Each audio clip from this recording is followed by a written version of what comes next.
नमस्कार महाराष्ट्र. एक प्रश्न आहे, पण उत्तर मात्र कमेंट बॉक्समध्ये प्रामाणिकपणे द्या. तुमच्या मुलांच्या शिक्षणावर आजवर किती पैसा खर्च झालाय? लाख की लाखांच्या वर?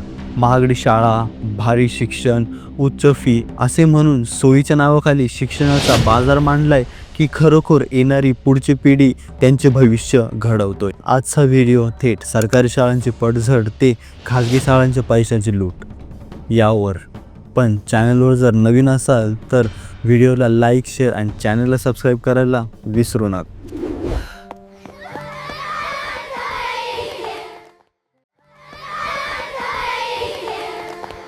सुरुवात करूया तिथून जिथे सामान्य परिवाराचं गोरगरिबाचं पोरगं शिकतं.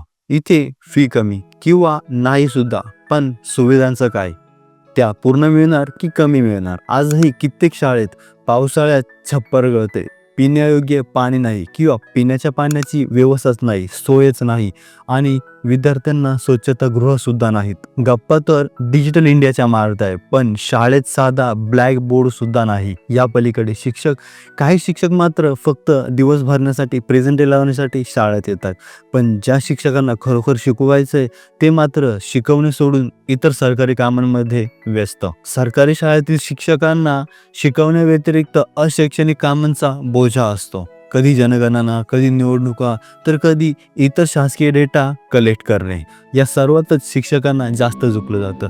मग ज्या शिक्षकांना खरोखर विद्यार्थ्यांना शिकवायचंय ते विद्यार्थ्यांना शिकवणार कधी? सरकार शिक्षणावर बजेट खर्च करते, पण मग तो बजेट खर्च जातो कुठे?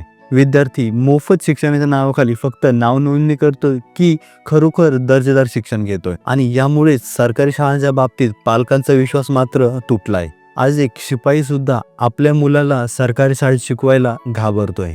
सरकारी यंत्रणाने स्वतःच्या शाळांचा गळा घोटलाय का? हा प्रश्न आता मोठा आहे. आता वळूयात तिकडे जिकडे मिडल क्लास सध्या धावतोय.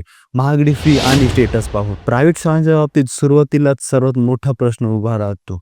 ही फक्त लक्झरी आहे की खरोखर शिक्षण मिळत आहे? International school, AC classroom, swimming pools हे सगळं शिक्षणासाठी खरोखर गरजेचं आहे का? आपण शाळेत मुलं शिक्षणासाठी पाठवतोय की पिकनिकला? आणि यावरून दरवर्षी 10 ते 15% फीसची वाढ, डोनेशनच्या नावाखाली लाखो रुपयांची लूट. मुलाचं वर्ष वाया जायला नको म्हणून पालक मात्र कर्ज काढून फीस भरतात. आणि हे सगळं इथंच थांबत नाही, त्यासोबत सक्तीची खरीददारी सुद्धा असते. शाळेचाच गणवेश, शाळेचीच पुस्तक आणि इतकेच नाही तर शाळेचेच शूज सुद्धा वापरायचे. आम्ही देऊ तेच तुम्ही वापरायचे, तुम्ही बाहेरून आणलेले इथे चालणार नाहीत. हे म्हणजे प्रायव्हेटवाल्यांची मोनोपॉलीच झाली आहे. पालकांना लुटण्याचा त्यांना जणू परवानाच मिळालाय. अहो, फी भरली नाही किंवा फी जर थकली तर ते येऊन थेट बोलतात, फी पूर्ण भरल्याशिवाय आम्ही मुलाला शाळेत बसू देणार नाही किंवा परीक्षेला बसू देणार नाही. आणि यांची मार्केटिंग म्हणजे लाजवाब.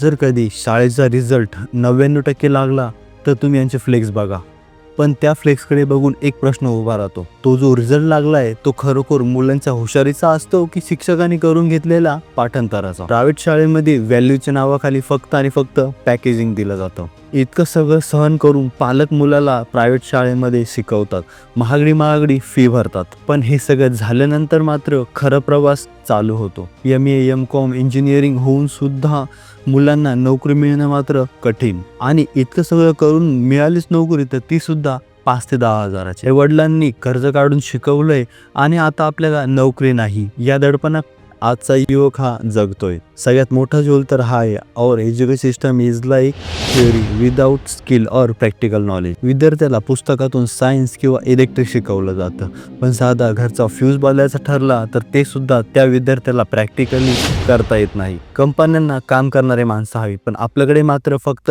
वाचणारे माणसं तयार होत आहेत. जोपर्यंत ही दरी मिटणार नाही तोपर्यंत बेरोजगारी संपणार नाही. सरकारी शाळा असू दे किंवा प्रायव्हेट शाळा असू दे, थेअरी सोबतच प्रॅक्टिकल आणि स्किल डेव्हलपमेंटवर भर द्यायला हवा. फक्त महागडी फी भरली म्हणजे मुलं हुशार होत आहेत हा भ्रम सोडा आता. कारण तो कागदाचा तुकडा तुम्हाला फक्त गेटवर एंट्री देतो, पण तुमचं स्किल हेच तुम्हाला तुमच्या कामामध्ये प्रगती आणि यश देतं. तुम्हाला काय वाटतं, सरकारने बजेटचा खर्च शिक्षणावर योग्य प्रकारे खर्च केला पाहिजे आणि याचबरोबर या खासगी शाळांच्या फीजवर कंट्रोल करायला पाहिजे? तुम्ही तुमचे मत आम्हाला कमेंटमध्ये जरूर कळवा आणि चॅनलला सबस्क्राईब करायला विसरू नका. धन्यवाद.